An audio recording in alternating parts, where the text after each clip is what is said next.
Калыптанган көз караштарды жоюу, кыялдарды ишке ашыруу, бирдей укук, бирдей мамиле. Аймактарда даярдалган теңдик уктуруусун сунуштайбыз.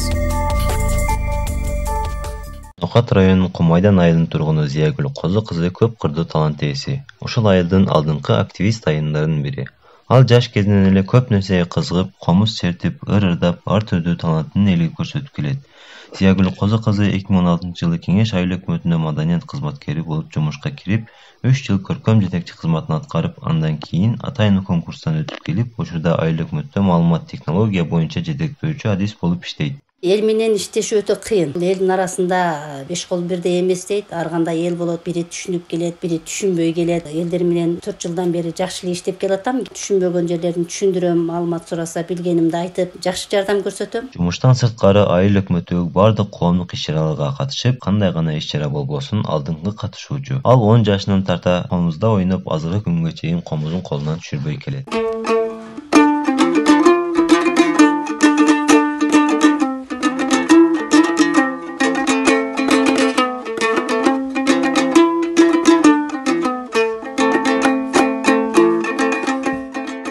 Мектепте кандай иш-чара болсо, комузумду көтөрүп чыгып, күүлөрдү чертип, ырдап жүрүп, анан кийин 11-10 класска барганда өзүм бир келечек деген күү жараткамын. Ошол мезгилде биздин мектептер арасында ыркесе деген болчу. Ыркесе жарыш болгондо Арипов Ибрайым агай мени өзү жетектеп барып, жүр ушул күүңдү ошол жерде аткар, өзүңдүн талантың бул, өнөрүңдү ошол жерге алып бар, анан бери ошол ыркеседе ушул келечек деген күүнү жарык кылып элге тартуулап бергенмин. Андан бери ушул азыр 47 жашка чыксам, ушул комузга азыр 37 жыл болду. Ушул комузум менен өзүм кичине жумушта иштеп, бир аз чарчаганда колума ала калып чертемин, ырдаймын. Волейболго кичинесинен кызыгып 6-классынан тарта мектеп курама командасында ойногон. Учурда айылдар аралык айымдар арасында сынактарды уюштуруп, андан сырткары өзүнүн командасы менен айылдык, райондук, областтык мелдештерге катышып, алдыңкы орундарды ээлеп келет. Былтыртан бери өзүбүз биздин Кеңеш айыл өкмөтүндө 5 айыл болсо, ушул 5 айылдын ичиндеги аялдар боюнча топ уюштурганбыз. Кыймыл аракети болсун, өздөрүнүн ден соолугу үчүн деп, ошондон бери ушундай топтор ойнолуп келе жатат. Зиягүлгө үй бүлөсү ар тараптуу колдоо көрсөтүп келишет. Буга чейин жолдошу волейбол оюндарына, ар кандай сынактарга, ыркеселерге өзү алып барып келчү. Ал эми жакында баласы автоунаа белек кылып, үй бүлөсүнөн дагы да чоң колдоо алды. Балдарым дагы эч кимиси каршы болбойт. Кайра, апа бул сиздин талантыңыз, буну эч качан таштабаң, андан көрө ырдаң, кандай талантыңыз болсо чыгара бериң деп мага жакшы колдоо көрсөтүшөт. Учурда ар тараптуу активдүүлүк көрсөткөн элеттик айымдардын саны өсүп баратат. Өлкөнүн өнүгүшү үчүн мындай айымдардын салымы өтө зор. Андыктан коомчулук бирдей мамиле жасап, баарына тең кароого үйрөнүүсү учурдун талабы.